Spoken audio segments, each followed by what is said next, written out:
You are listening to Dove Valley Deep Divers with Erick Trickel and Lance Sanderson. Ball comes out of the hands of Newton. It's on the ground, picked up by T.J. Ward at the 4-yard line. Vaughn Miller did it again. On Overtime Media. Looks like we're live. Stream's holding up good. Mile high hello, everybody in Broncos country, and welcome into another episode of the Dove Valley Deep Divers podcast. My name is Lance Sanderson. I'm your host as always, and joining me as usual is my good friend and colleague. He is your Denver Broncos insider and Mile High Huddle senior NFL draft analyst, Erick Trickel. Erick, what's going on, man? How are we doing today? Doing all right, all things considered, with everything that's going on in the world. But yeah, I'm doing good. I'm super excited. I was looking forward to this basically for the last couple weeks, ever since we decided that we were going to do this today. Been looking forward. I had a blast doing this last time we did it.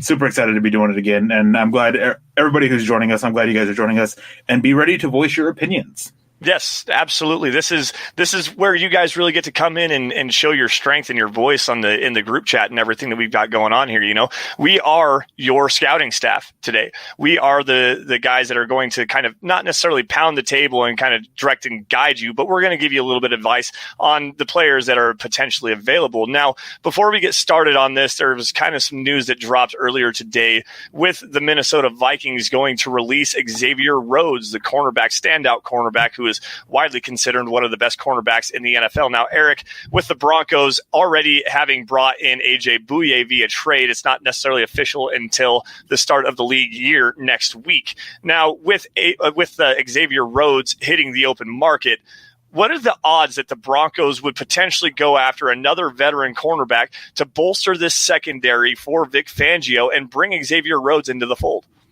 I think that it's likely they'll go get another veteran to bring in to help this cornerback group that they have, but I don't think it'd be Xavier Rhodes. I think the type of cornerback that he is just different than what Vic Fangio wants and prefers in his scheme. Plus, Xavier Rhodes, has just been not that good. Like, he was great in 2017, and I know I'm a big preacher of Vic Fangio has turned around corner careers before, but there's something when watching Xavier Rhodes that just doesn't look like he can just turn it around. I don't see it that he can be able to stand up, be able to turn it around. So. Yeah, I understand that. I think he's a little bit better as far as a man coverage cornerback instead of a zone coverage cornerback. And it's not necessarily the greatest scheme fit. I do like him as a tackler. I like him as an athlete. I think that he can actually play in this scheme a little bit better than maybe you're giving him credit for. But at the same time, his strengths are definitely in the man coverage side of things. Now, guys, before we get going again, just one more quick thing. Make sure you guys are following the show on Twitter at DVDD_pod. You guys are following all of us, me and Erick at Sanderson MHH, and for Erick at Erick Trickel. Notice the CK in his name. If you guys like the video, like the content that we're getting out there, make sure you like and share. Get it out so that we can get a lot more content out to you guys and get a lot more eyes on what we do. We are your Denver Broncos deep divers. This is what we do. We like to cover the Denver Broncos for you guys. Now, this is the Overtime Podcast Network. Again, today, folks, we are doing a live mock draft using the Draft Network's mock draft machine. And to start us off here, let me get over to my screen here really fast. The Cincinnati Bengals on the clock, number 1 overall, go Joe Burrow. Chase Young, obviously, to the Redskins, number 2.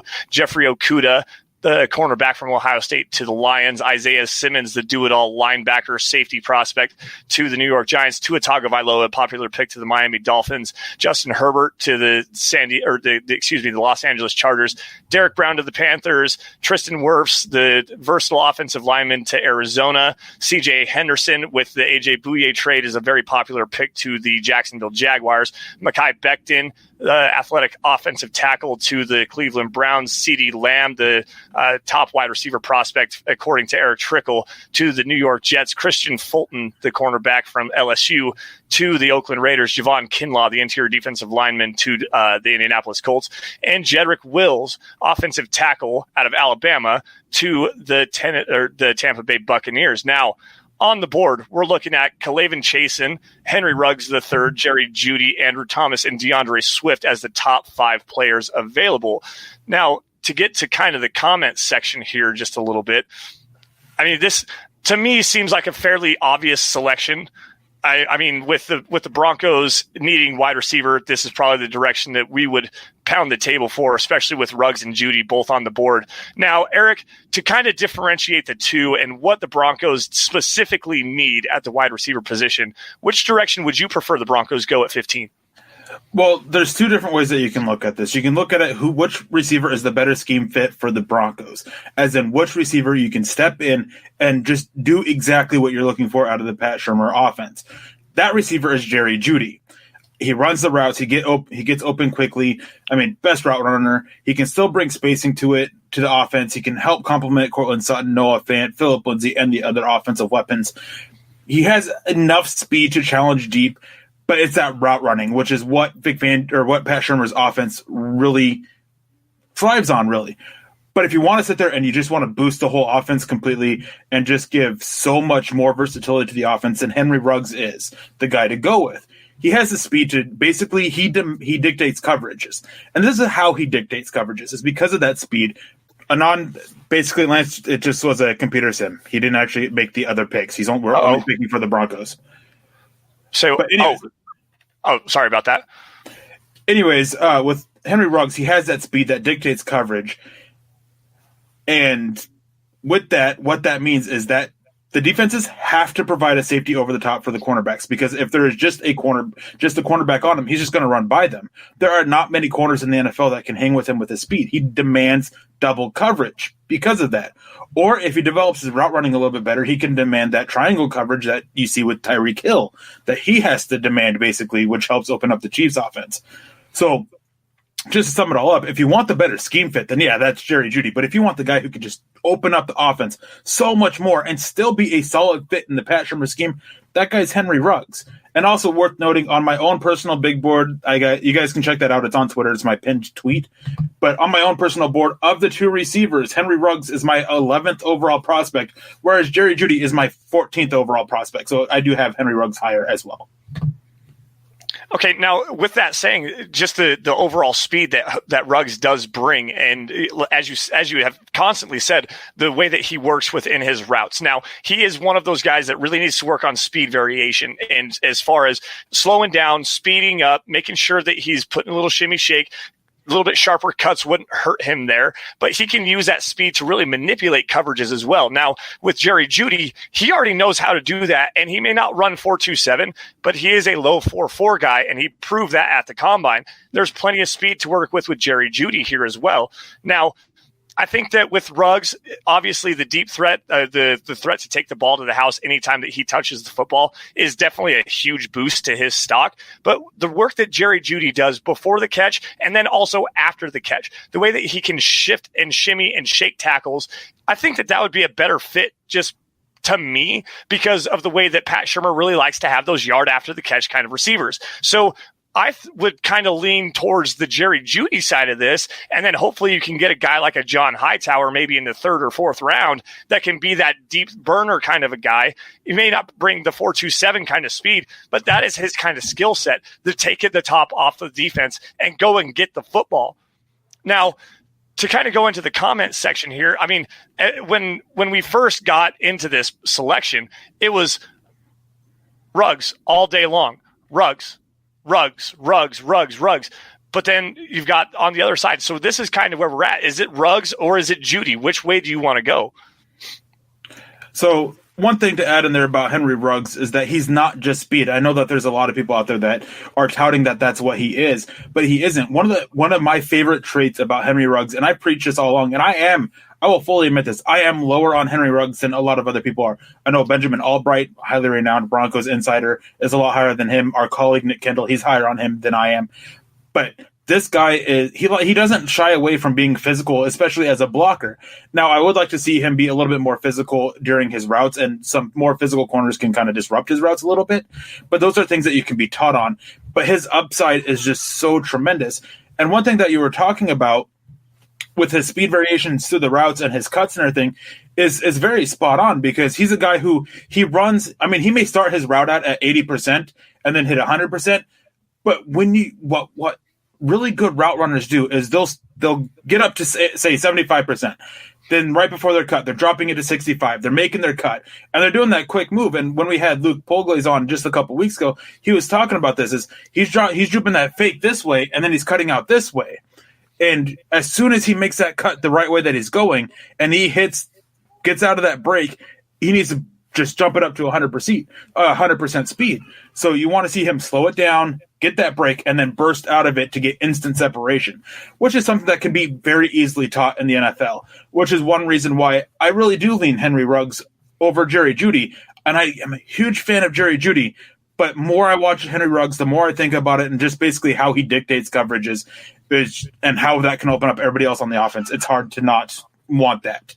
Well, I mean, that's a fair assessment. The Tyreek Hill speed, that game-changing speed, the ability to change the coverage, dictate coverage, and then open up a whole lot of other options, especially for Courtland Sutton going down the field and the way that he's running his routes and everything like that. I mean, we're running up against the clock here, guys. We've got about 30 seconds. So we're going to have to make this pick here soon. So make sure you guys get your voices heard. And I'm seeing a lot of Ruggs coming in as well. Now, there was one quick thing that we got to get to. Brian Greenfield coming in on the super chat. He says, it was very bewildering listening to PFF fixing the AFC West. They said Flacco was better than Drew Lock and also talked like Chubb was all but trash. Did you guys see that on YouTube? Brian, unfortunately, I have not. We're not really going to get a chance to break down into that today. But there was another question from Gerald Hendied on Facebook. Never mind. That's not the right one. Excuse me. Let's see here. There it is. Ian Weggert, on Facebook. What I worry about is if you look at the top 20 wide receiver 40 times of all time, only one of those wide receivers has ever had a 1,000-yard season. Now, not to necessarily say that, as Eric said, Henry Ruggs is not all just pure speed. So that's something you might need to kind of shy away from. But we got, 10 seconds, guys. We gotta make this pick. So is it Ruggs or is it Jerry Jeudy? So real quick, I just want to talk about both those questions real quick. And Brian, thank you for the donation. We really appreciate that. I haven't seen that video. I haven't seen that video of it, but I think that PFF is a little premature to say that Bradley Chubb is trash. And there is no doubt you can just go back and watch the games and be proven that the Denver Broncos are better with Drew Lock than they are with Joe Flacco. As for the other question about the speed with Henry Ruggs, and yes, that is correct that faster guys don't often have that big old return right away. And one big comparison that I often see is John Ross. Well, John Ross, what people don't realize is that he was a 3-route guy. He ran his go route, he ran his post route, and he ran his corner route. And he was used on special teams. His hands were atrocious. And in the NFL, they're still atrocious. I think he had 14 drops in the last 2 years or something like that. Some outrageous number. And he was dealing with drops a lot in college. It was one of his biggest knocks. He also hasn't stayed healthy, which was also a concern in college. Henry Ruggs, there were some concerns about his knee going into the combine, but they've all come back positive. And this is a guy who I believe had 3 drops in the last 2 years. So you're not having those same concerns. He is definitely very different than these other speedsters that have entered the NFL. So yes, you should be concerned about it, but it also comes down to you scout the individual. That's what it comes down to. Is you don't scout them by speed, you don't scout them by position, you don't scout them by school. You scout the individual player because when it's all said and done, each player is their own individual player. Yep. All right. Now, to get back to this, it looks like the comment section is blowing up. It is Ruggs all the way across the board here. So we're going to go ahead and select Henry Ruggs, the third wide receiver out of Alabama, and get this kind of going again just a little bit. And excuse me. I just wanted to address one thing on there. Is yes, guys, I don't think that Henry Ruggs will be there come the actual draft. This is a simulation. We don't control the other picks in this. But I would not be surprised either if the Denver Broncos decide, hey, Henry Ruggs is there at 11. The New York Jets, they want to jump. They want to jump the Raiders. That's the one team to really watch out for.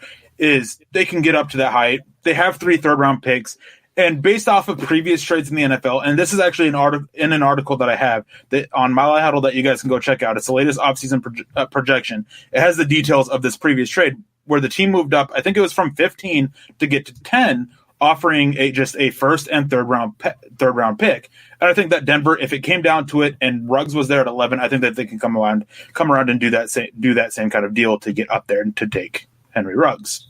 This is the Overtime Podcast Network. That's fair. And here's actually a really good question from Chris Sanders on YouTube. Why not use the fan speak mock simulator. Now, and this is just a personal preference of mine. The way that that FanSpeak works is you have a big board, and they do have a kind of good composition, a composite, mock draft board. This one is from very highly touted guys. The Draft Network, this is what they do. This draft board, I mean, they update it daily. Literally daily. They are upgrading their rankings. They're moving stuff around, and they just actually incorporated all of the new compensatory selections the other day. So this is a live kind of an update on more of a true composite board from the staff at the Draft Network. So that's why we kind of use this board. Now, to go back to the simulator, the Broncos are going to be on the clock here at number 46. To just kind of rewind this just a little bit to the top of the second round, Zach Bond to the Cincinnati Bengals. Jordan Love falls to the Indianapolis Colts. I'm sure Colts fans really like that. Terrell Lewis out of Alabama to the Detroit Lions, a good player for Matt Patricia to use. Lucas Niang, Jonathan Taylor, Jonah Jackson, Matt Hennessy, Denzel Mims, a guy I'm really high on, to the Cardinals at 40.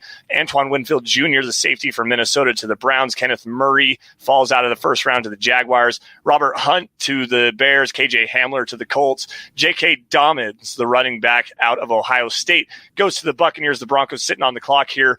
And right at the very top is T. Higgins, Jalen Reagor, and Clyde Edwards-Helaire, who out of the three, if you're going to get a Henry Ruggs III, Jalen Reagor is pretty well off your board at that particular point. Don't you think, Eric?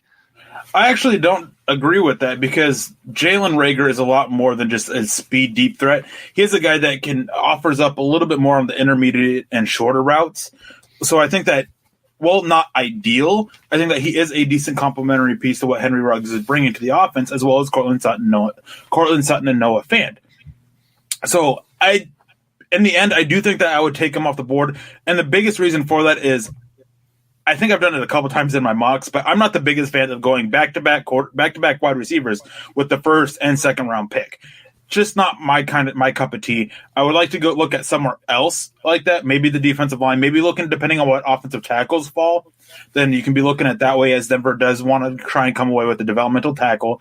Maybe interior offensive line, depending on what centers are there, you can start looking at them. But primarily where I'm looking at here is on the defensive line, because this is a good spot, I think, in terms of value for the defensive linemen in this class, where you're not getting the top two talents, but in this situation, the top two talents weren't even there at 15. They both went in the top 14 picks. But there's other guys in this class, and if you want to pull up the defensive line real quick on the positions, I could go over a couple of them. Let's see here. Interior defensive line prospects. Let's go up to the very top here for you. Let's see. Raekwon Davis from Alabama, Justin Madubuike from Texas A&M, Marlon Davidson, Devon Hamilton, Rashard Lawrence. I know you're high on Devon Hamilton, so there's just a few guys for you to take a look at. With one name that I think is really standing out is Justin Madubuike, and the biggest reason for that is because he is a little bit raw and can use some technical development, but he has the athleticism to come in and contribute right away.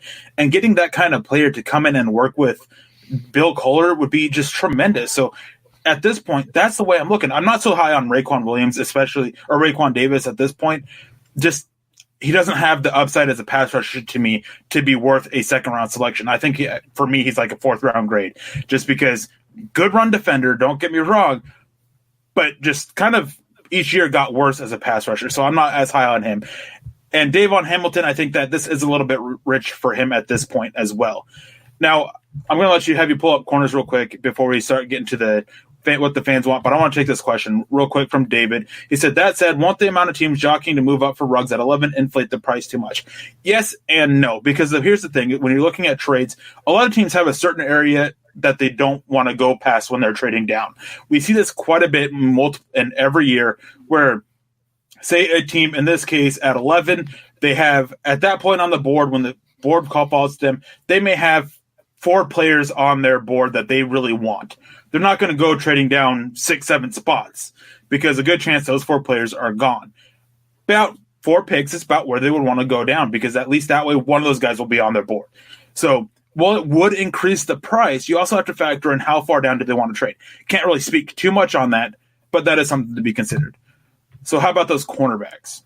Okay, so let's bring this up here. I've got it pulled up. Noah Benajin, the cornerback from Auburn, Trevon Diggs, AJ Terrell, Jalen Johnson, Cameron Dantzler, the top 5 available. So one guy that I'd be looking at here is Trevon Diggs, because Trevon Diggs, for me, is a early second-round pick. I think he is my 40th overall prospect, my 35th overall prospect, something like that. I can't remember exactly what it is, even though I have it in front of me. Just bad day for math. Sorry about that, guys. But he's very high on my board, and at this point, he is tremendous value. And AJ Terrell is another one, but I'm looking at what the Broncos have with their scheme, what they could use in their scheme, and Trevon Diggs reminds me, has some similarities to Kyle Fuller is the Chicago Bears? Yes, Kyle Fuller. Yep. Kyle Fuller is who Trevon Diggs reminds me of a little bit with his play style and his versatility, scheme, and just what he brings to the table. So basically, for me, and you guys are the voice here, you guys get to make your picks. I'm looking at Trevon Diggs or Justin Madubuike at this point. And that's a fair assessment. Now, I'm going back through the comment stream just a little bit as we're doing this, and I'm seeing a lot of this guy right here, Austin Jackson, at just for an offensive tackle, a developmental offensive tackle prospect here. What do you think of that? And excuse me, as I pull up the big board here, what is still currently available, you have Austin Jackson right here, number 47 overall. Right below or right above him is Trevon Diggs. So, I mean, now, again, I have to look at my own big board after all the work that I've done on it, and I'm just looking at it real quick, and Austin Jackson is about my 44th overall prospect, whereas Trevon Diggs is my 35th overall prospect. So it's coming down to that. And also with the Broncos, when I'm factoring them into the whole factor here, is if they take an offensive tackle early year one, which by early I mean round one or round two, they want it to be somebody who can play guard. I don't think Austin Jackson offers up that versatility. He's very raw, super athletic, going to require a lot of teaching, so he does fit that developmental tackle spot, but they want a guy that they come in and play guard at least for this year and potentially go move out to tackle when Juwan James gets hurt. So Austin Jackson would be a solid pick, but I wouldn't take him over Justin Madubuike or my favorite guy here, Trevon Diggs. That's fair. And as John Silva just asked, you just answered a question perfectly. Now, Brian Greenfield coming back in on the super chat with another $5 donation. Brian, we appreciate you, man. I really do. I mean, it's awesome what you do for us, man. We do appreciate your support. Lamb, Judy, Ruggs, honestly would be happy to get I honestly would be happy to get one of the top 4 or 5 offensive linemen at 15. We kind of addressed this earlier with the Broncos set with Garrett Bowles and Juwan James at the tackle position, taking one at 15, unless it's Tristan Wirfs, is probably not a great idea. Wirfs at least offers that versatility that Eric was talking about, and a guy that could potentially play the right guard position and take over for Elijah Wilkinson there.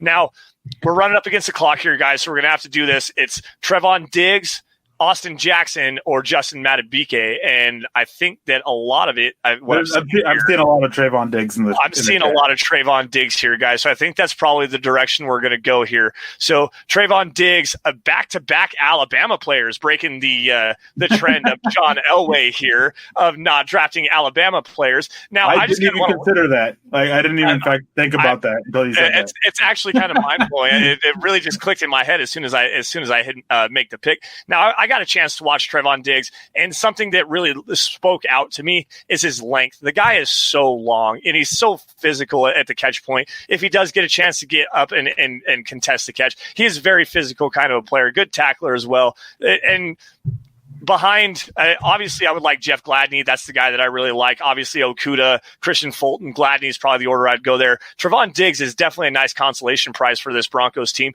especially if they don't land another veteran cornerback in the free agency period. Now, Eric, I see you laughing over here. Let's go see if we can't find the comment here that you're kind of laughing at, man. Okay, this one actually cracked me up. I think everyone is too high on Riggs. He's the 5th best wideout on my board. CeeDee Lamb, Jerry Jeudy, Henry Ruggs. I can't say I disagree.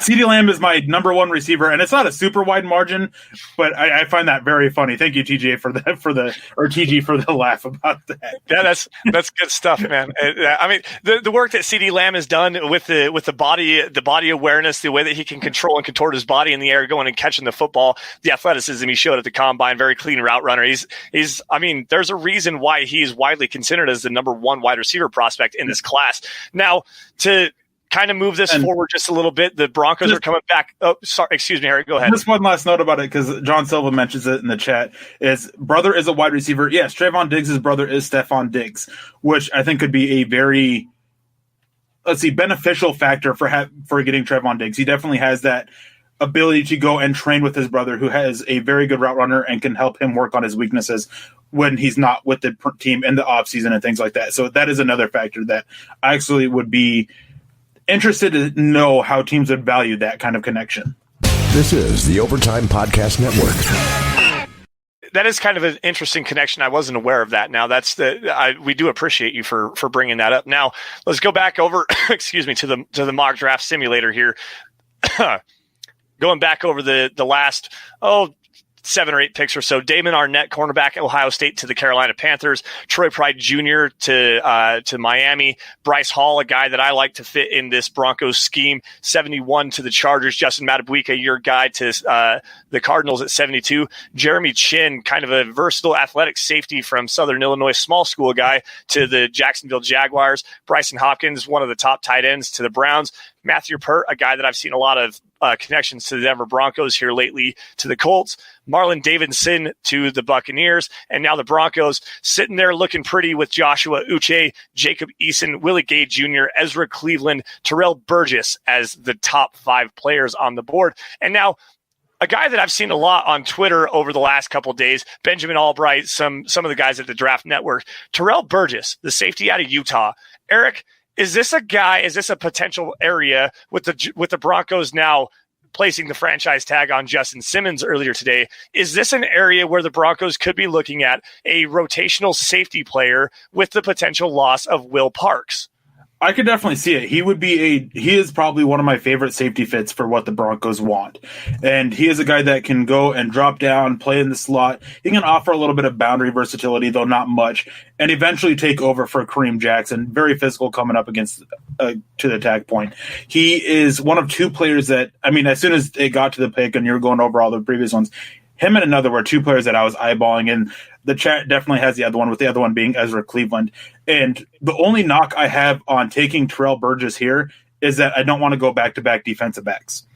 But the one thing that needs to be factored in here is what Vic Fangio said at the Combine. He talked about how the team and the NFL is going more towards basically more defensive backs, having those 5, 6, 7 defensive backs on the field and guys who can drop back into coverage. And it is very well known that Vic Fangio is a defensive-minded coach who likes to win with as few pass rushers as possible. So if they can add a guy who can be an interior pass rusher in the free agency to help Von Miller and Bradley Chubb and adding Draymond Jones in there, then you have 4 guys to get after the pass catch or the quarterback. And then you have 7 guys that you can drop back into coverage, taking care of the pass catchers, which is where Terrell Burgess steps in. As for Ezra Cleveland, this is a guy that I view as that not ideal tackle fit, but he fits very well because you can sit there and you can go, but Ezra Cleveland, he can play guard, he can play tackle, you can develop him, he can play left tackle, he can play right tackle. So he has that versatility to play multiple spots if needed this year. Because while the Broncos do have faith in Elijah Wilkinson, and Mike Munchak is a huge fan of him playing right guard in this scheme, and that's where they wanted him last year, actually. But Juwan James and all that jazz. But you don't know what he's going to do after watching him at tackle. It's hard for me to have super faith in Elijah Wilkinson at guard. I do think that he will be better there, but how much better? So getting that guy who can come in and help there as well as at tackles with Juwan James' injury history is definitely something to factor in and consider. Either way, I think this would be a win for the Broncos, going with either Ezra Cleveland or Terrell Burgess. Both of them would be great picks at this point and just be of value. Now, we can scroll down, and that is another thing. Devon Hamilton, Alohi Gilman there, Jake Fromm, quarterback. That's probably not a place to go. Darnay Holmes, a cornerback from UCLA. Eno Benjamin, a interesting running back prospect out of Arizona State. He could probably fall to us down just a little bit further. Now, another guy that I saw some love going in the group chat here, Willie Gay Jr., the linebacker out of Mississippi State, absolutely blew up the combine, and a guy that I know that you had told Nick Kendall about several months ago. Actually, it was over the summer, I believe. Yep. You tipped off Willie Gay Jr. to Nick Kendall. Why don't you just speak about that and the ability that he has as a coverage linebacker for Vic Fangio's scheme that does place a lot of coverage tasks on his linebackers and safeties? Now, so the issue with Willie Gay isn't on the field. He is a very good cover linebacker who doesn't shy away against the run. But it's off the field. There are a lot of concerns with him off the field that just make me kind of, is he really worth a third-round pick? After dealing with what we saw with Carlos Henderson, after knowing what we know about Vontaze Burfict, and some of the concerns I've heard about Willie Gay aren't dissimilar from that. So it's hard for me to sit there and pound the table for Willie Gay with a third-round pick. Day 3, yes. If this was the 4th round, I would be pounding the table for it because, well, it's still a risk. It's not a huge risk. So I can't really pound the table for Willie Gay at this point, just simply because of the off-field stuff that he has. That's a fair assessment. I mean, off-field things are definitely hard to really work around unless you have a good scouting, a good scouting staff that can go and really kind of weed through those issues. Now, there was a comment specifically to Troy Dye, the linebacker out of Oregon, asking if he was available. And as I scrolled down, I did actually see that Troy Dye was available. If you had to make a pick between the two, Willie Gay or Troy Dye here at number 77? Well, at this pick, I'd be going with Troy Dye. I mean, as I said, it just comes down to, I think that the player, just a player on the field, Willie Gay is the better player. But factoring in the off-field, then definitely Troy Dye is the better value. And Chris Sanders actually comes in making a good point. Burgess plays at elevation too. Yes, he does. John Elway is known to love Utah players because of the elevation they play at. It is actually one of the schools that is basically most represented on the Broncos roster. That's fair. Now, guys, we're running up against the clock here. We got to make this pick. So we've outlined a little bit of the, at least a few of the guys that are available. Running back up to the top: Joshua Uche, Jacob Eason, Willie Gay, Ezra Cleveland, Terrell Burgess. Obviously, Troy Dye is available. Make your voices heard. Who's the pick? I mean, if it's me, to me, I think that getting a linebacker is probably a good move here. Getting a guy that can go and fit in, and potentially with Todd Davis. And you and I have kind of talked about this at length before with Todd Davis and Steven Alexander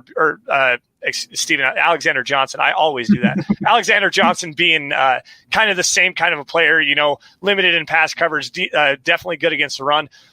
I think that getting a coverage linebacker here would be a better way to go in this certain situation, just because, as you said, going back-to-back defensive backs is probably not the best idea. But as we are looking at this, it looks like I'm seeing a lot of Ezra Cleveland is what I'm seeing here. So, and this is the 77th overall pick, right? Yes, it is. We'll be back on the clock here in about 6 picks, so maybe Terrell Burgess is still there.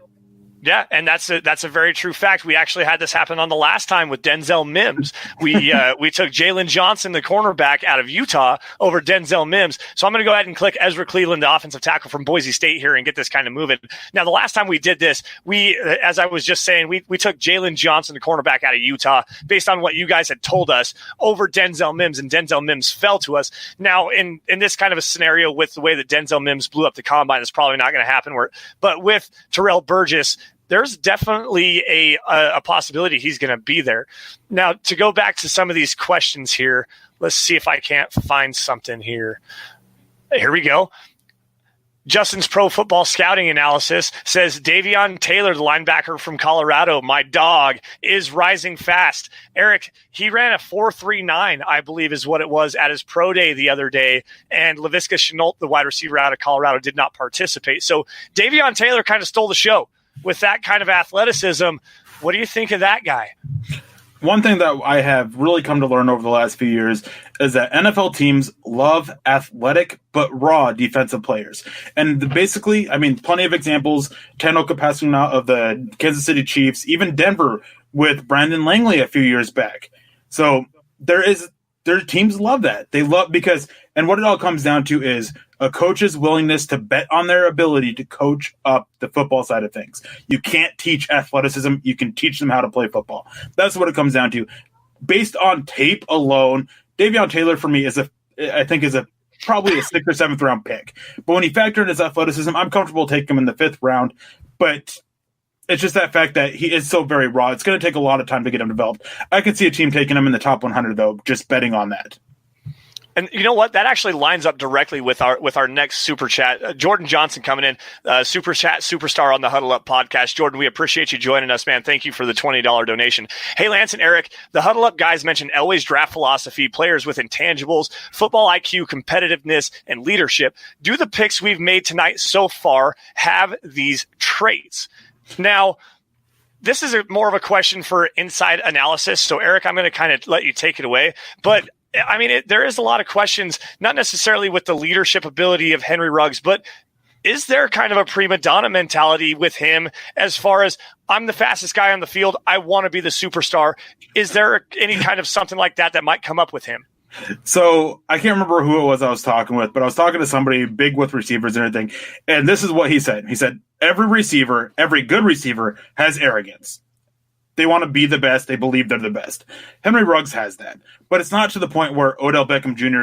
where he's going to cause problems. He is a leader on the field. He knows and understands that his speed offers up so much for the offense and opens up so many other things for that. So he's not a leader by rah-rah. He's a leader by doing what is asked and helping others as a result of that. His football IQ, I've heard nothing but praise about that. Same with Trayvon Diggs. Same with Ezra Cleveland. Nothing but praise about how smart they are when it comes to football. And basically, one big thing with Ezra Cleveland is there's been a lot of round one talk with him, and a lot of it stems from his versatility and his leadership and his football IQ. So he definitely fits the bill there. Trayvon Diggs, he definitely fits the bill with that. One big thing with all the three of these players is they fit those traits that Elway is looking for.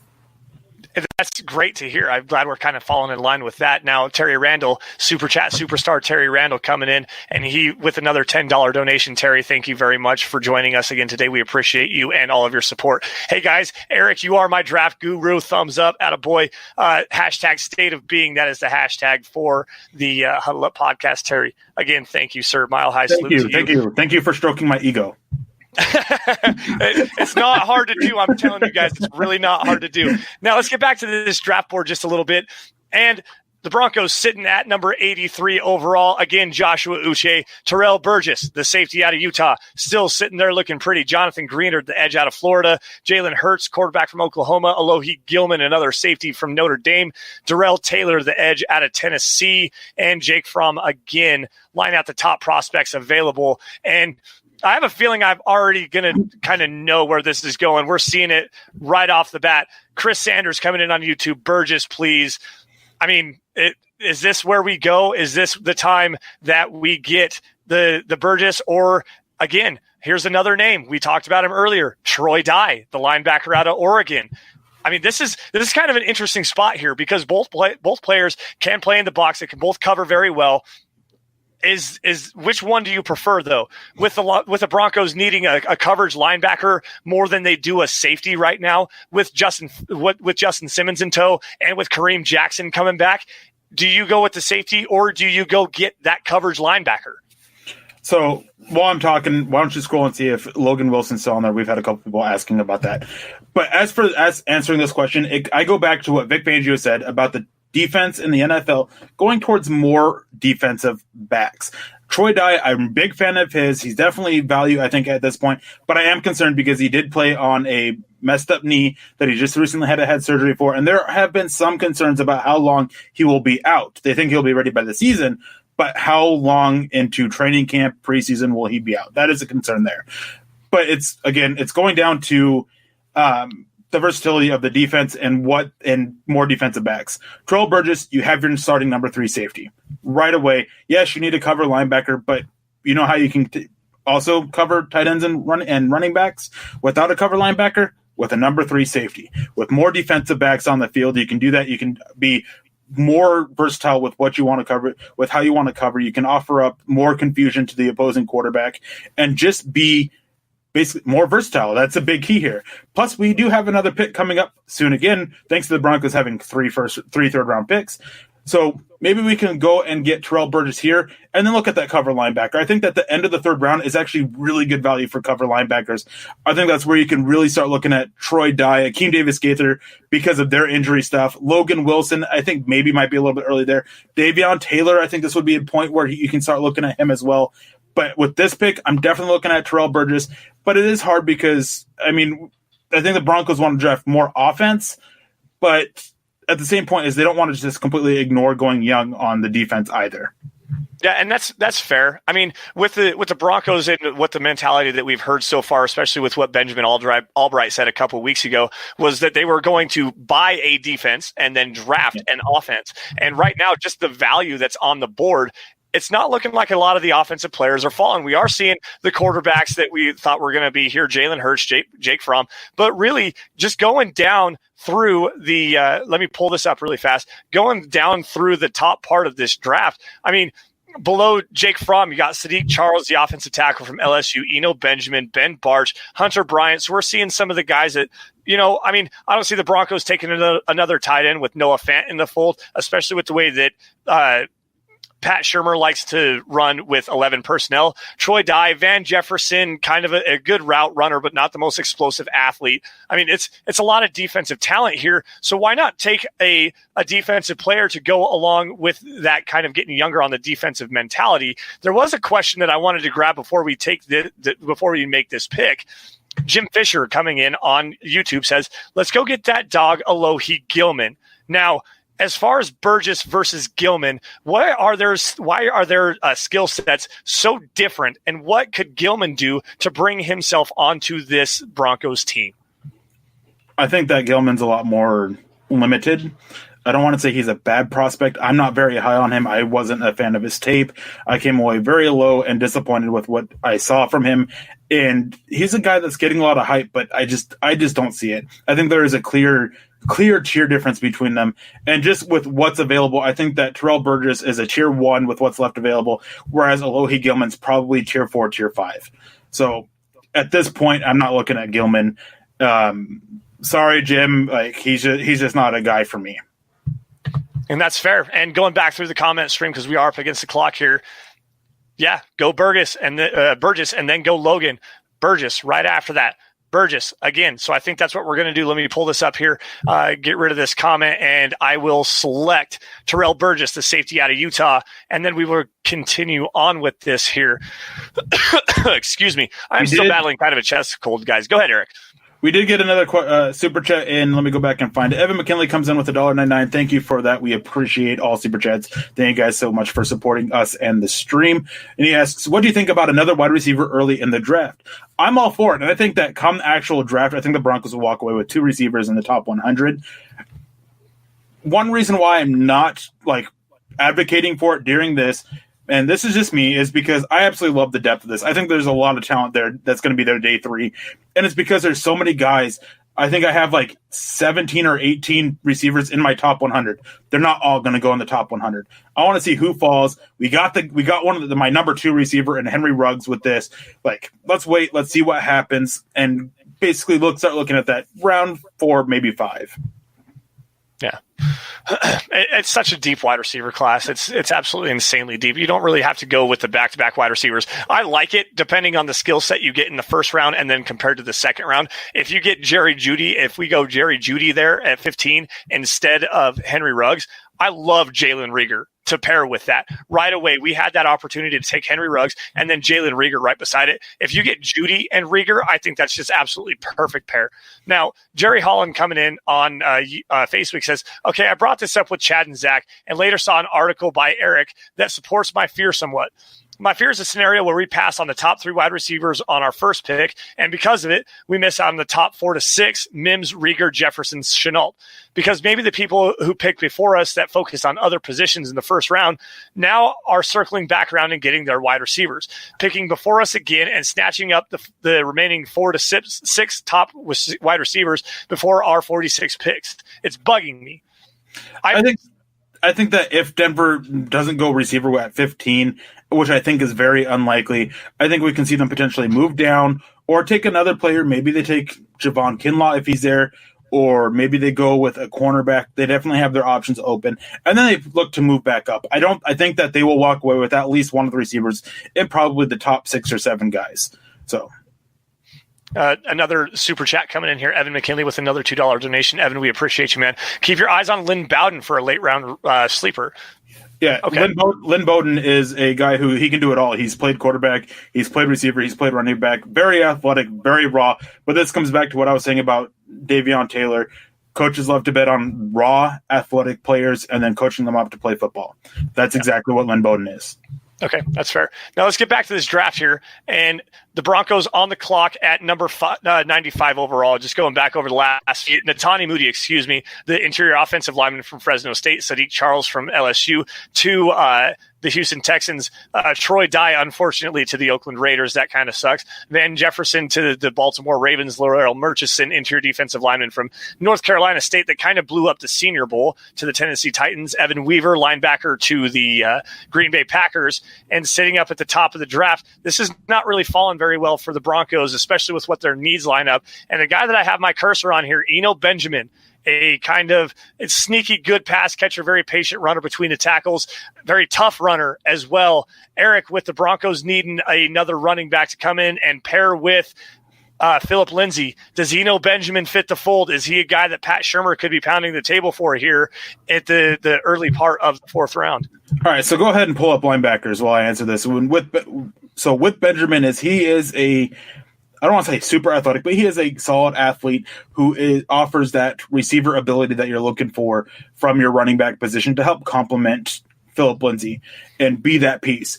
My concern with him is that he's not the toughest of runners between the tackles. I'd like to be him a little bit tougher, and I think that if Denver is looking to find that complementary piece, then they want somebody who can go and do that. I'm looking at who else is available. There's one name. I'm a big fan of his. I think that at this point he's good value, even though clearly the TDN guys are a little bit known or a little bit lower on him than I am, and that's Akeem Davis-Gaither. And I've spoken about it multiple times. Vic Fangio, he loves the versatility of defense. Akeem Davis-Gaither is a guy, he played deep safety, he played linebacker, he played off the edge, he played in the slot, he even played on the boundary a few snaps this last season. He's a guy that can do it all. He's a guy that basically just adds so much to your defense and just adds another versatile piece. And with what Denver has already done on the defense with Terrell Burgess and Trevon Diggs, and then just adding him as well to that, that would be a tremendous unit that has plenty of youth in key aspects going forward in positions that they definitely need to upgrade for the future. Yeah, and that's fair. I mean, another guy that people are kind of pounding the table for, he's my guy. Logan Wilson, linebacker out of Wyoming, had a very good combine, ran a little bit about as fast as I thought he was going to be, 4.6 area, something like that. Had another really good showing at his pro day the other day. I mean, between Davis-Gaither and Logan Wilson here, and obviously the Draft Network guys are a lot lower on Logan Wilson than a lot of people are in the draft community because they have him as their number 308 overall prospect. You have to search to find him. I think it's just a matter of fact that, and we see this with James Lynch too, is that they haven't really fully watched all these prospects enough to grade them. So I'm assuming that's what the case is with Logan Wilson. They just haven't quite got there yet to watch enough to really rank him yet. I like Logan Wilson. I don't like him more than Akeem Davis-Gaither. I think that Logan Wilson is more of a traditional linebacker who can help cover. And with the way the game is going, Akeem Davis-Gaither fits the future linebacker position a lot more than Logan Wilson does. And I'm a big fan of Logan Wilson. But again, it's just, do you want a guy who's slowly being pushed aside for the modern era, or the guy who fits that modern era and going forward? Yeah, and that's fair. Just that do-it-all versatile chess piece, and I think that Vic Fangio would absolutely love to have a guy of his skill set. Now, as excuse me, guys, I do apologize. As I go down to the comment stream here, we're going to have to kind of get this moving. We're running this really long. We do apologize. We got to kind of get going here. Akeem Davis-Gaither is definitely the guy that everybody seems to be looking at here. So let me pull up the draft here, and we're going to go with Akeem Davis-Gaither, linebacker out of Appalachian State. Now, there was another super chat up here. Let me go grab that really fast because this is kind of an interesting question for you, knowing that you have a big board of roughly about 350 players or so, something like that. Over 400 at this point, I think. Yeah, I mean it's just ridiculous. James Dean coming in with a super chat with a $5 donation. James, we do appreciate you, man. The Broncos are known for the awesome undrafted talent we get every year, it seems. My question is, who do you see has that potential as an undrafted player? I get questions like this a lot, and I always feel bad because I always take the easy way out. And the simple fact is that it's almost impossible to answer at this stage. No idea who's going to get drafted, no idea who's not, because every year there's players that go a lot higher than we think. There's a lot of players that I think are going to go undrafted and get drafted. There's a lot of players that I think are going to get drafted and go undrafted. Very hard to answer. Just going off of my board as guys that I have as undrafted free agents, there is one in Tavian Feaster. He's a running back. I want to say that from South Carolina. I might be mistaken on that. But I really like. He can offer up that pass catcher. He can be tough between the tackles. John Phillips is an interior offensive lineman from Boston College. Very well versed technically as a run blocker. Pass protection needs a little bit of work there. Looking at other guys, Monquavian Brinson, he's a cornerback that has some athletic upside that you can potentially bet on to develop and have him become like a solid number 3, number 4 corner. Let's see here. TJ Brunson, I think that if you want an old school linebacker, he definitely fits. Kekoa Nawahin, a safety out of Boise State. He's a guy that not the most versatile safety, but he offers some versatility with decent coverage, especially for a cover 2 like Vic Fangio's, that you can take a shot on him to try and develop him to be a number 3 safety. And then probably if Denver needed a tight end, Joey Magnifico out of Memphis, I think he's a guy that is a solid blocker, solid receiver threat to offer up that kind of versatility. No, that's fair. A guy that I think that he's probably going to get drafted, but a guy that really fits there as kind of that late round gem, not necessarily undrafted free agent kind of a gem. Salvin Ahmed, running back out of Washington. I think that's his name, right? Salvin Ahmed. Yes, that's it. Excuse me. Salvin Ahmed, the running back out of Washington, very patient runner, very good in the zone. I think that he could actually fit in with what the Broncos need to do as far as another running back that can take some of the heat off of Phillip Lindsay. Now, to get let's see here. All of the picks that we've had so far we're at the Broncos picking at 118. I believe this is one of their compensatory selections. Let's see. Thaddeus Moss, tight end to Carolina Panthers. Damian Lewis, the interior offensive lineman to the Arizona Cardinals. Jason Strobridge, a very versatile interior defensive lineman, can play some edge if you need to as a 4-3 defensive end to the Browns. Alex Highsmith, an edge from Charlotte to the Jacksonville Jaguars. Anthony Gordon, a guy who I thought bombed the combine. That was just my personal opinion, to the Tampa Bay Buccaneers. Joe Bacci Jr., linebacker, Michigan State on the board. Marcus Bailey. We're still on linebacker. Excuse me. I'm sorry. All right. Kevon Wallace, Brandon Jones, Chase Claypool, a guy that I really kind of like, especially with the athleticism that he showed at the combine. Wide receiver out of Notre Dame, still available. Kenny Willekes, edge out of Michigan State. Anthony McFarland, running back from Maryland. And Albert Okwegbenem, I believe is how you say his name, tight end out of Missouri. Drew Lock's old running mate, still available. Eric, at this particular point, where do you think the Broncos need to go? With what we've done, what we still need, interior offensive line, interior defensive line. Those are the 2 positions I'm looking at. So why don't you pull those up? And I want to take this question out here. Somebody asked about Draymond Jones and him not being, and made a comment about him not being utilized and becoming another Adam Gotsis. That's not true. The Denver Broncos utilized him a lot this last season. As a pass rusher, he was actually I think he actually was the highest rookie pass rusher this last year in terms of pass rush proficiency or productivity is what it actually is. It's PRP.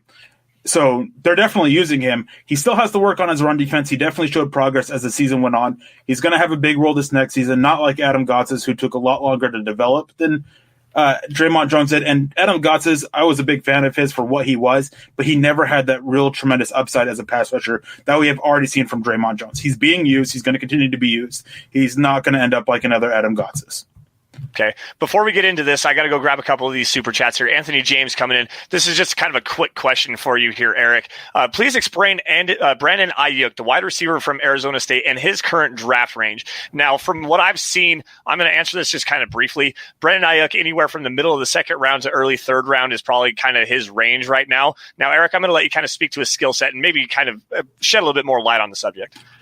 I think that you're underestimating his his draft range here. There's been a lot of talk about him going late first round, early second, and I think that's in the end that's where he's going to end up going. And the basic reason for that is he brings speed and he brings playmaking ability underneath. He can take those short passes and make a huge play out of it. And looking at some of the guys who are available, and Beast actually asks a good question. Has Ishmael gone yet? Keith Ishmael is a center out of San Diego State, I believe is what it is. You may have to scroll down a little bit to find him. And this is a guy that I know that the draft networks, they're not super high on, but this is a guy that I think that in the fourth round is really good value for basically the Broncos. He brings exactly what they need. And center is the one position where, from what I've heard, the Broncos do like Patrick Morris and Austin Schlottman to compete for the job, but they would like to add another piece there. It could be BJ Finney in free agency from the Pittsburgh Steelers, but he is one guy who could potentially be that option to add more competition. I think that at this point, he would be a really good value for the Broncos. He can run the zone concepts. He can run the gap concepts, power concepts. He can run all of it. So I think that adds to his value. Very smart guy. I've heard nothing but positives about as a person, as a player. So this would be a guy that I'd be looking at. And I see that TG says, Claypool, would it be steal here? Thank you guys, by the way, for the super chats. Yes, Very thank you both. He says Claypool would be a steal here. I definitely agree. My issue with Claypool is that he is a combination of Noah Fant and Cortland Sutton. So yeah, that's fair. Basically what it is. Excuse me. Now getting to the board here, Shane Lemieux, interior offensive line, Solomon Kinley, interior offensive line, Georgia, Ben Bredesen, a guy that I know you're really high on, Michael Onwenu, the interior offensive lineman from Michigan, both of those guys. The fact that the Michigan Wolverines have three guys in the interior offensive line, mixing in Cesar Ruiz, their center, three guys that could get drafted this year in the top 5 rounds, is just mind-boggling how good that interior offensive line was. Now, to go to the interior defensive line prospects here for you, you have Lecky Fotu, interior defensive line from Utah, Jordan Elliott, McTelvin Ajim, Bravion Roy, and Khalil Davis. Those are your top 5 players. Now, Eric, just specifically, you already broke down the Ishmael kid. With Shane Lemieux, the heavy zone concepts that they run in Oregon, I think that's kind of a very perfect scheme fit for what the Broncos want to do on the offensive line with Pat Shurmur. Am I wrong on that?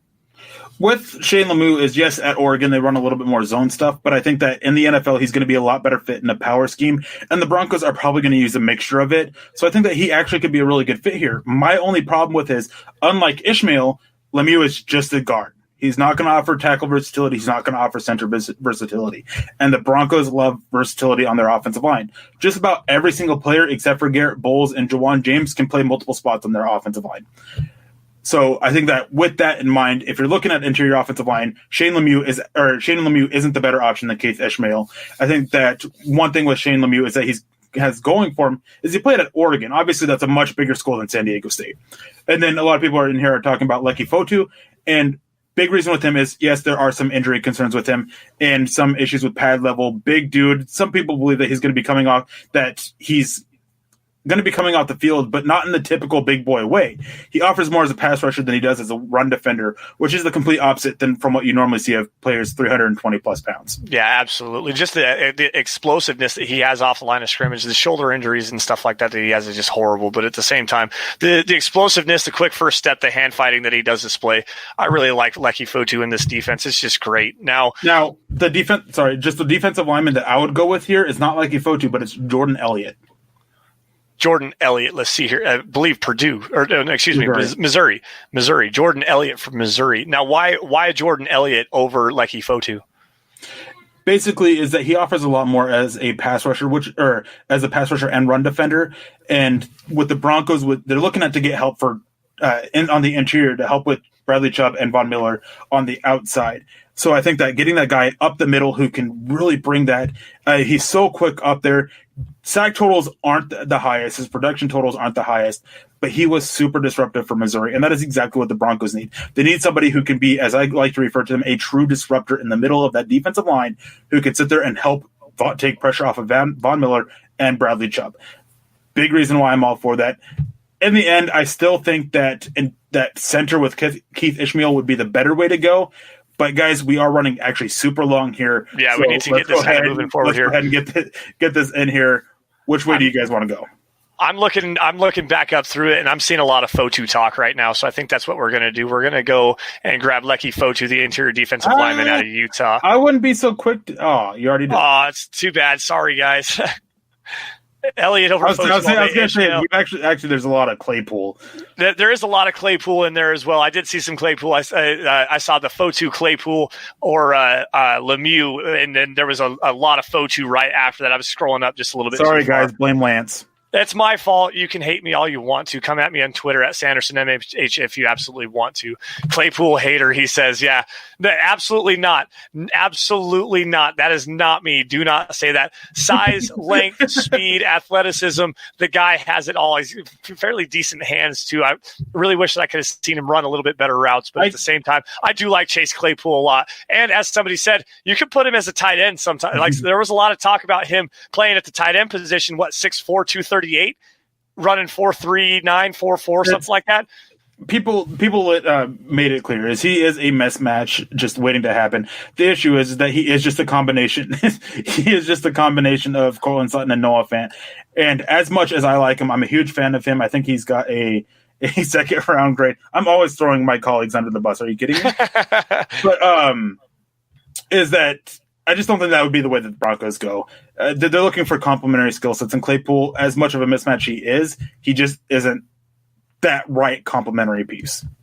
Yeah, and that's fair. Now, going back to the draft here, we have Colin Johnson on the board, Jared Pinkney, Tyler Johnson, a wide receiver out of Minnesota, who really did not help his draft stock at the Combine. Actually kind of bombed some interviews and really rubbed some people the wrong way. So, excuse me, to speed this up, I'm just going to tell you, just go to interior offensive line. I think that this is where we have to go get somebody in that interior offensive line. We've done a lot on defense already, and I think we've done a lot more on defense, and I think the Broncos actually will. Let's look at these guys, and one big reason why is there's two players that stand out. You have Jake Hansen, the center from Oregon, who can do a lot for the Broncos offense. Very smart guy, leader on the interior.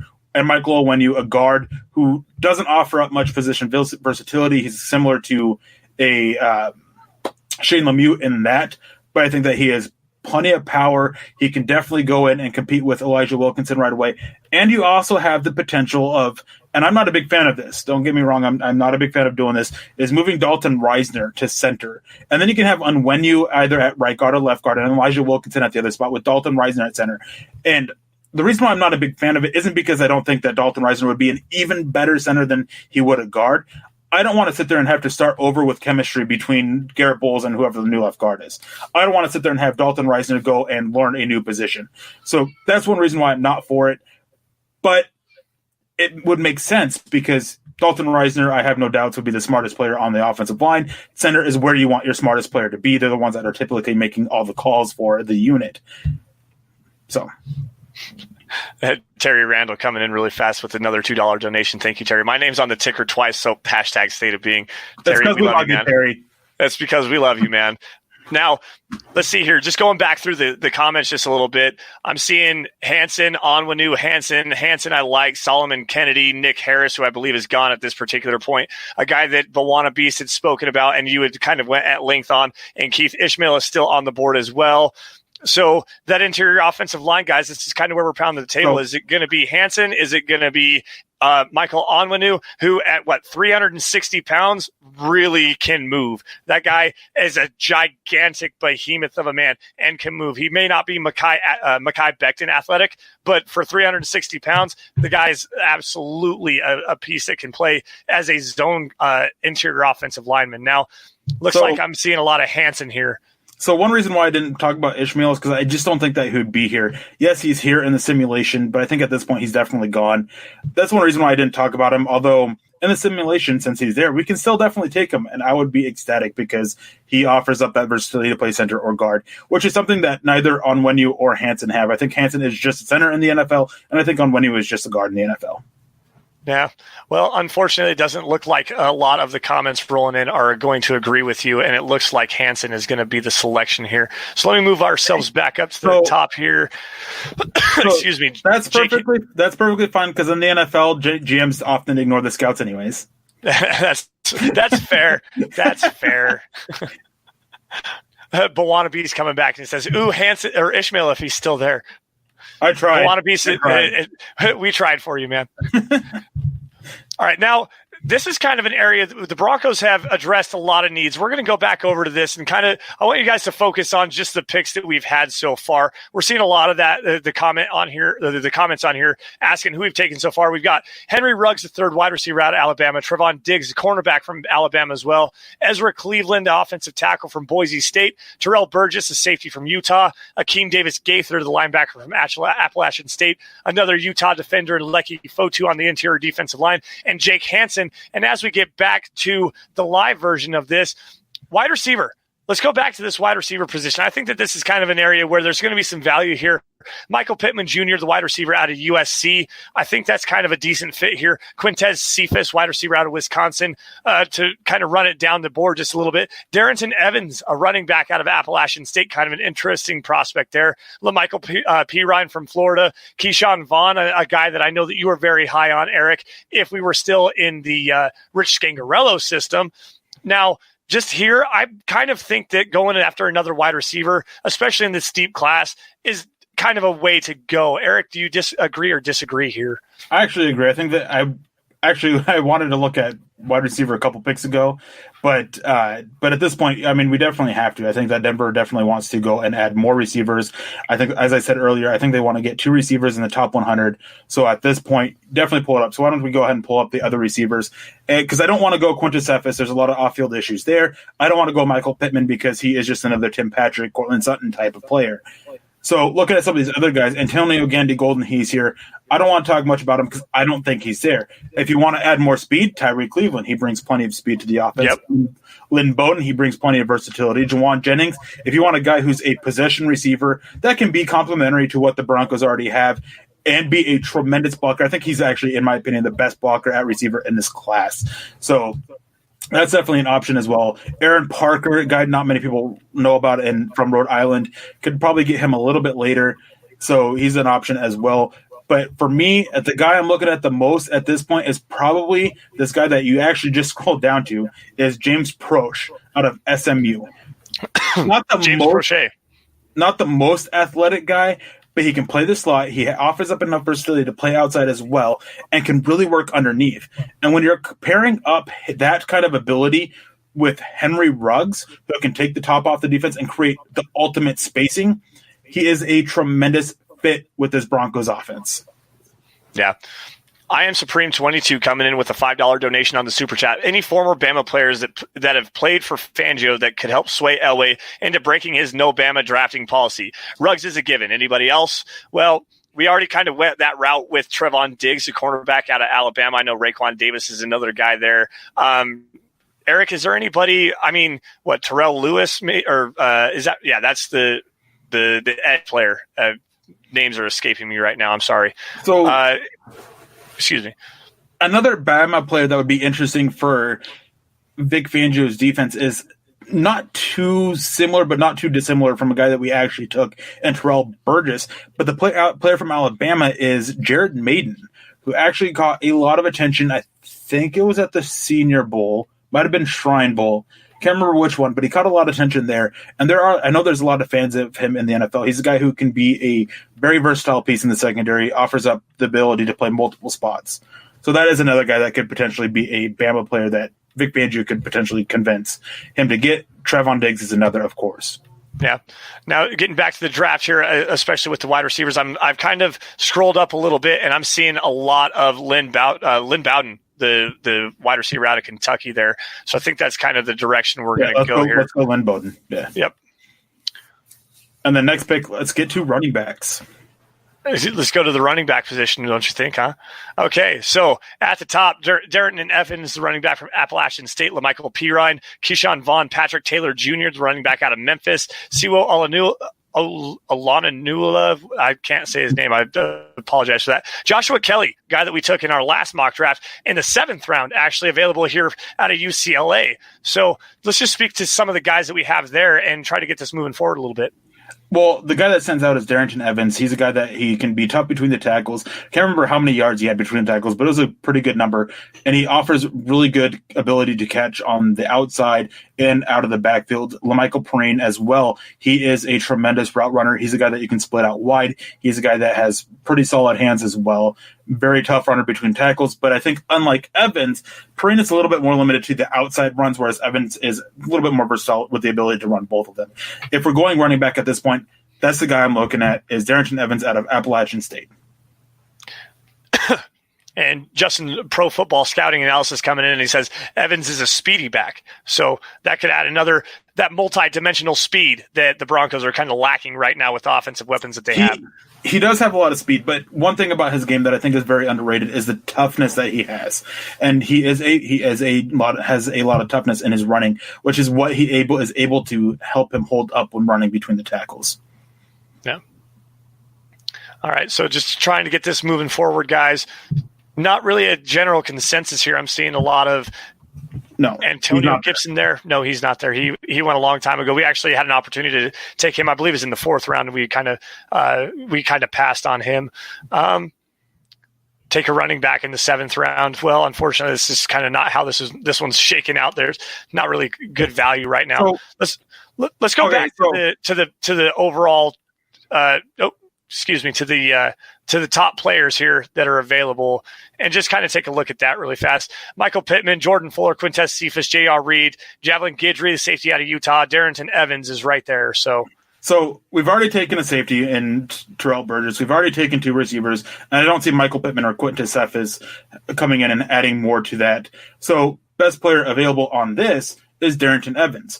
Now, to answer the thing about taking 2 running backs in the 7th round, is I'm a big fan of this running back class, but I think that the 6th round is where you really want to look, especially looking at who's left available. I'm going to be looking at, as I said, Darrington Evans. There's not many other positions at this point that I think are good value, so it's hard to say. But you guys go ahead and pick out who you want, and we can look at a running backs later. We can look at punters a little bit later. I think that's probably what we'd do is probably take a punter with the last pick if you guys vote for that. And we can double dip on safety. Yes, we definitely could, but the Broncos do like Trey Marshall. Yes.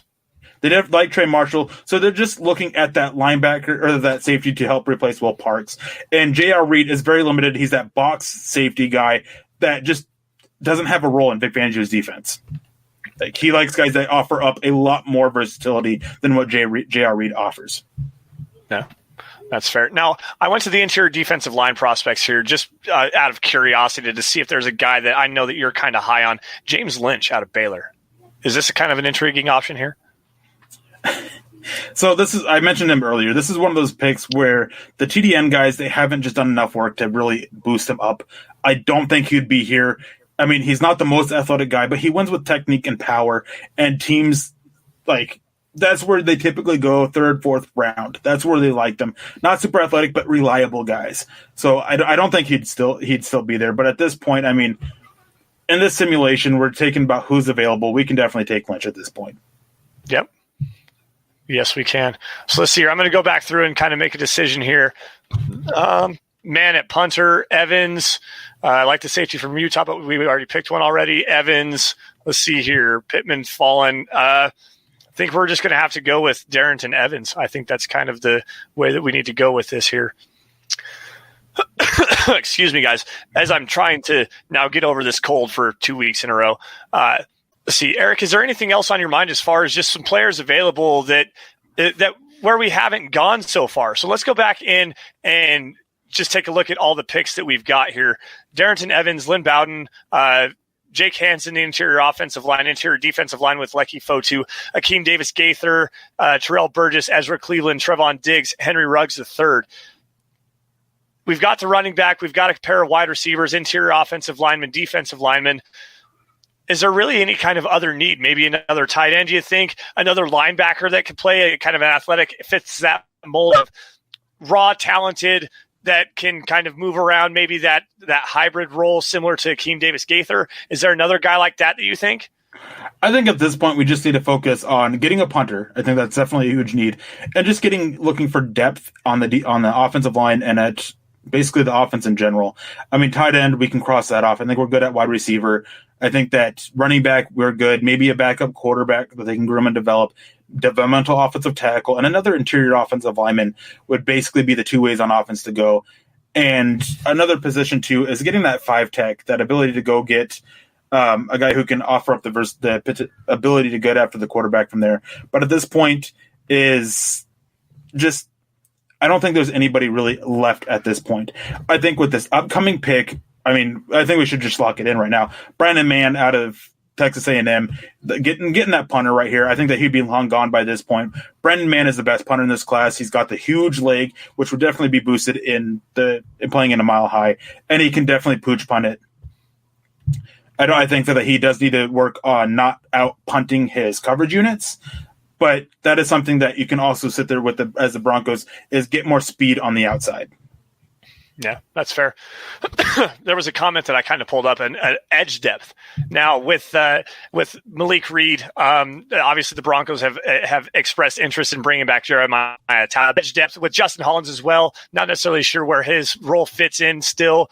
Kind of off ball. He did play a lot on the edge as well towards the end of the season, but edge depth could be a concern there as well.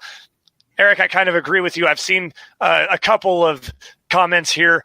Braden Mann, the punter out of Texas A&M here, and I believe that we've got one more pick number 252.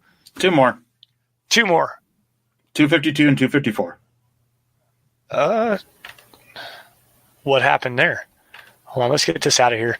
Sometimes it looks like it froze up on you. I was going to say it looks like it froze up on me, unfortunately. Well, guys, the last 2 picks are we'll just say Denver traded them. Yeah, Denver traded out so they could go up and get Henry Ruggs III. How about that? Well, just talking about this is definitely the position that I would be looking at with these last 2 picks would be interior offensive line, going and getting another guy who you can work on it with and develop in that area, just because, next year, Elijah Wilkinson, he's no longer a restricted free agent. He's going to be unrestricted free agent. We don't know what his asking price will be. We're seeing it more and more around the NFL that offensive linemen with versatility, with plenty of experience, as Elijah Wilkinson has, will sit there and will basically get a lot more money thrown their way. So we saw that with Billy Turner, and I can see something similar happening with Elijah Wilkinson. So we can go look at getting a developmental guard to sit there and take over next year. We can also look at a developmental tackle. I know we took Ezra Cleveland, who can offer up the versatility for both of them. But I think that after the season, if Juwan James doesn't stay healthy enough, that they definitely part ways with him. So they would be looking at a guy they can develop and be that swing tackle next year, with potentially Garrett Bowles and Ezra Cleveland being the two starting tackles. And we don't know what's going to happen with Bowles. Maybe the Broncos don't pick up his 5th-year option and decide to let him go after the next season. So that's something else that you have to consider. And then somebody else brought it up with looking at a cornerback. That's definitely an option as well. But I think with getting Trevon Diggs, getting Bryce Callahan back, Denver's looking at bringing Devontae Bosby back. I think that's going to happen at some point that the two sides agree there. Getting AJ Boye, I don't see the Broncos going another cornerback. I think at this point they'll just be looking at getting developmental guys that they can work with outside of the draft. And they still have Elijah Holder, which they did move to safety, but with Vic Fangio going to more defensive backs, he's a guy that can still come in and play corner as well. Yeah. That's fair. Bawana Beast coming in, and I'm gonna pull this comment just really fast because I kind of disagree with you, Bawana Beast. Malik Reed is just another guy, another undrafted free agent could win versus him. Now, arguing semantics, yes, I don't agree that Malik Reed is probably the best run defender, but as far as a rotational pass rusher, where you're not going to ask him to set the edge, where he was definitely miscast with the Bradley Chubb injury. Now, Malik Reed, as far as a rotational pass rusher, is a very good player, is a very good player to have. As a starter, you're probably right. Another undrafted free agent could probably go out and take that spot. However, Malik Reed is not just another guy. I think that there's some value to having a guy like Malik Reed on this roster. Now, unfortunately, guys, I've been trying to go back and forth and get this thing to reboot, and it's not going to do it. So I'm going to go full screen here, and we're going to take a look at what we have. Unfortunately, we're not going to be able to finish this out, and we are running really long. So just to wrap this up here, We have Henry Ruggs, the third wide receiver out of Alabama. Trevon Diggs, a cornerback out of Alabama. Ezra Cleveland, offensive tackle from Boise State. Terrell Burgess, a safety from Utah. Akeem Davis-Gaither, the linebacker from Appalachian State.